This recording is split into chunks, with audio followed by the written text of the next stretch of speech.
All right, we're going to try and do this in one take, no edits. This is Erik Fisher from Beyond the To-Do List. Recently, I've been trying to process and think about all the different changes that we're going through right now, and I didn't want to come across as, I have all the answers about productivity in a time of crisis. But that got me thinking, to ignore how many things have been shaken up for so many people right now seems somewhat irresponsible as well. You know, I've got episodes that were already in the can, and I got to thinking, what's something that's evergreen? What's something that would be worthwhile to come to for anybody in any time of crisis? And it got me thinking, I've had other smaller scale crises in my past. Two specific times. One when I was in 8th grade, that's junior high. I was in New York State, and my brother went into the hospital with a brain tumor, 2 years younger than me. Kind of a shock to our family. Things were not normal. Things had to be thrown out of whack. My brother and I were at school all day and then would come home. My parents would kind of trade off or both go to the hospital to be there.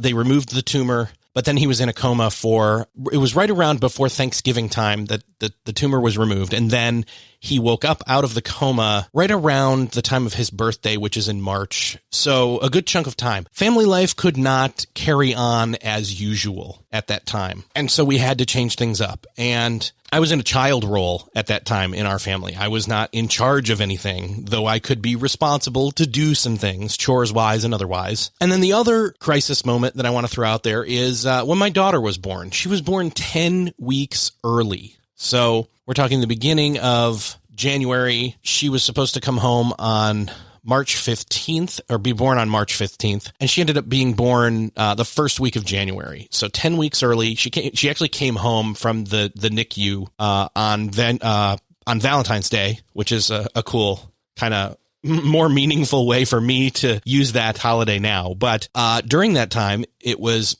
just my wife and myself, and then our brand new premature daughter. And in order to be delivered early, my wife had to go an hour away to a much bigger, more specialty type hospital that could handle this. And yet I didn't have a lot of vacation time and or time off of work that I could take. So what ends up happening is my daughter is born, and my wife stays at the Ronald McDonald House a few blocks from the hospital by herself, and she's going to and from the hospital during the days. And I couldn't afford gas-wise to drive down there and back every single evening. So what I was doing was, I think it was kind of a rotation of 2 to 3.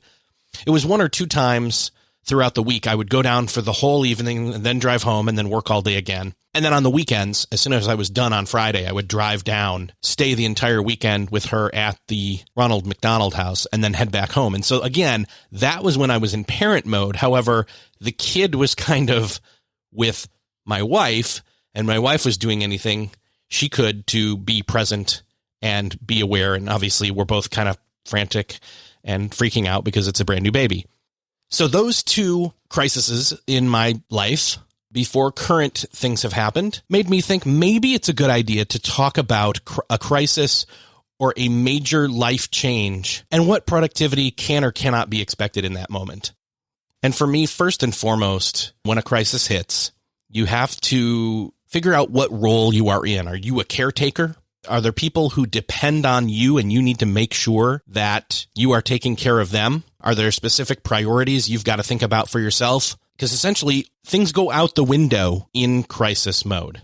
And then following that immediately is to put your own oxygen mask on first. We've all heard this when we've flown, when the flight attendants are going through their spiel at the beginning before you take off, to put your mask on first before helping somebody else with theirs. And the reality of that is that you can't help somebody else unless you know you are going to be okay first, that you've got your oxygen first. And I've talked about this with Michael Hyatt before, and essentially what this means is that you've got to take care of yourself first. And this isn't a selfish thing, but it's to make sure that you're then able to show up for those others that need you. And there are certain steps that are going to help you with that, to maintain that and make sure that the mask stays on, that I'll address in a little bit here.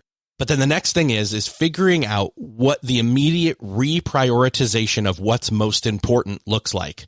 So of all the things that you normally have to do, take a look and decide which ones don't have to be done in order to accommodate the stuff that you may now have to do that you weren't used to doing at all, or at least as frequently as you used to. You may have to do something much more frequently now, or something new that you never had to do. But it's that taking an assessment. It's that feeling the pulse of the new situation. It's the taking stock of all that needs to be done now, and at the same time taking stock of what does not need to be done now. And definitely not listening to people who, I know I sense the irony here of me telling you not to listen to somebody else's advice while I'm giving you mine. But if someone says, hey, in this crisis, you now have all this time on your hands, they may not fully know your situation. And everyone's situation in any crisis is going to be unique to somebody else's experience. So let's get back to that oxygen mask. So when I refer to this, I'm essentially meaning health, your physical health, your mental health, your emotional health, how you're dealing with stress. And I want to take a few minutes here to address this. So first off, physical activity. Don't suddenly try to take on extra physical activity, but maybe taking a walk, or if there's a way to get to a bike, an indoor bike, if there's a way to do some isometrics, what that means is essentially using your own body weight against itself. That means crunches. That means push-ups. Those things do wonders for you when you're stuck in confined spaces, not to mention your diet. This is one of those times where you're going to reach for comfort food, and that's okay, but also overindulging is going to make you honestly feel worse. So it's striking a right balance there. Sleep's another thing. Sometimes you may feel so stressed and worn out that you can't sleep, which is hard to deal with, because when you are so overtired and then you feel like you can't fall asleep, I've been there. Stress is one of those things where you've kind of got to figure out your triggers. It's when you suddenly feel your heart racing, when you suddenly feel super angry or really sad or just worn down. And I have found that for me, I need to figure out and be aware of, okay, I am now in that mode. Why did I get there? How did I get there? And then eliminate those sources as much as possible, if possible at all. Trust me, there are times where you just can't. However, there are times where you can. And for me, I've found social media is one of the first things to go out the window. I have removed social media from my phone and I don't look at it. And the times that I have looked at it on a desktop computer, the more time I spend there, the less healthy I am and the more stressed I am. This is where journaling can come in. This is where self-awareness really happens. I wish that I had journaled through those past crises. I would love to reread those and revisit those, not to relive the crisis, but to walk through it and see that there were dark times and dark thoughts and feelings in both those times, but to know that you came out the other end. This is also where meditation comes in. I will use Brain FM for help with meditation, as well as with calming down or relaxing. Meditation specifically before I use the tool. This is a Swiss Army knife tool that I've talked about many, many times. Quick plug, beyondthetodolist.com/brainfm. It's 20% off an entire year. It's not expensive. It's like $5 a month with that link, or cheaper if you do the annual plan. I've now done it for 2+ years, and it was a no-brainer for me because I'm using it for all of these things. This has been the most important productivity tool of my life now. It's highly elevated past everything else because I'm using it to help calm down if I'm feeling a little overwhelmed, or to relax later in the evening to kind of wind down and get ready for sleep. I can use it for sleep if I'm taking a nap. And then especially I can use it for focus when I am working, because I'm fortunate enough to be able to do so. But to be able to calm down or relax, to be able to deal with that overwhelm, journaling, meditation, self-awareness, and even recent episodes of this show with Ann Bogle about overthinking, as well as Jess Cording on dealing with stress, and even Kate Swoboda about courage and fear, and even James Bashara on caffeine and the role that that plays. I have downplayed my caffeine intake by so much, and I've seen a remarkable difference in my stress level dropping. And I completely get it. Depending upon your role, your amount of time that is available for you to do any of these things regarding your health or dealing with stress is going to become potentially limited. So it's about picking and choosing and trying these all on to see which are going to be the most effective for you specifically to be able to cope in a crisis. Next week, I'm going to re-release the episode I did with James Clear talking about habits and his book, Atomic Habits. The reason I want to do that is because one of the other things in a crisis is having to make choices. And some people may say that in a crisis, this is one of those moments where if you find yourself with a lot of time on your hands, you now can make habit changes. Yeah, that's great, but really the bigger piece here is that habits are a process that take you to a successful outcome, but only by making the correct choice over and over again over time. And you may not know how much time whatever crisis you may find yourself in is going to be, but it can be pretty crucial to consistently make the right choices over and over again. So this is a good place and time to reassess if there are any new habits that will ensure a successful outcome on the other side of the crisis you might find yourself in. And these choices may end up being part of what I just talked about with either your physical activity, your diet, sleep, and dealing with stress in all those different ways, using self-awareness, using journaling, using meditation. So look for that episode next week. So finally, we come to what most people would think productivity is all about, which is work. And if you're lucky enough to be able to work, to number one, have some sort of semblance of normalcy in a crisis, then be thankful for that. I am incredibly thankful for that. I am thankful for that daily. And here's the thing. Why did we talk about all those other pieces before we got to this one? If you have to work and if you get to work during a crisis, the work may be much more hard to do if you're stressed out, low on sleep, eating crappy, and triggered to go off at any moment. So all the other normal trappings of talking about productivity would not matter anymore because you're probably going to do crappy work.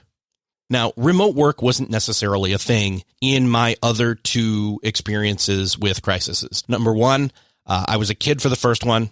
And, I remember sitting in a hospital room or a hospital waiting room or lounge with a friend's Game Boy playing the original Tetris. That was about as productive as I was going to get. I also read a lot. In the second one, I compartmentalized. Work was done at work, and when I left work, it was left there. And that was very healthy for me to do in that instance.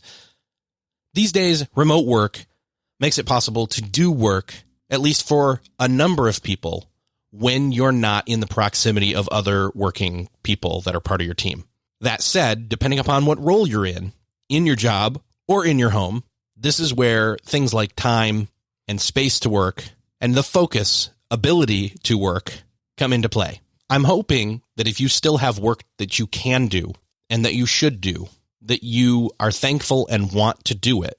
But number two, I hope that you can do it in short bursts, or for that matter, long bursts without being distracted or interrupted externally or internally by distractions that slow you down or stop you from work altogether. This is the reason why after the next episode that I release with James Clear on Atomic Habits, the following episode to that will be a re-release of the conversation I had with Nir Eyal about being indistractable. Because I think, myself included, a lot of people need to go back to the drawing board in terms of figuring out how to not be distractible, but to be indistractable and be able to focus. And he does talk about not just the external things, but the internal things. And again, some of those tie right back to what I've already talked about. So with all that said, again, this is not meant to be some be-all, end-all list of answers for you. But I wanted to come to you and give you something short that you could go through and kind of have as a mental checklist of, hey, I hadn't thought about my habits, or I hadn't thought about journaling or meditation or even using Brain FM. I know I talk about it so much, but again, it's so, so helpful. And I know a lot of people can't pay for that, but even if in a pinch you needed to go try it out, you can do that for free. Again, beyondthetodolist.com/brainfm gives you 20% off for the year. You can pay like $40 for the year like I do,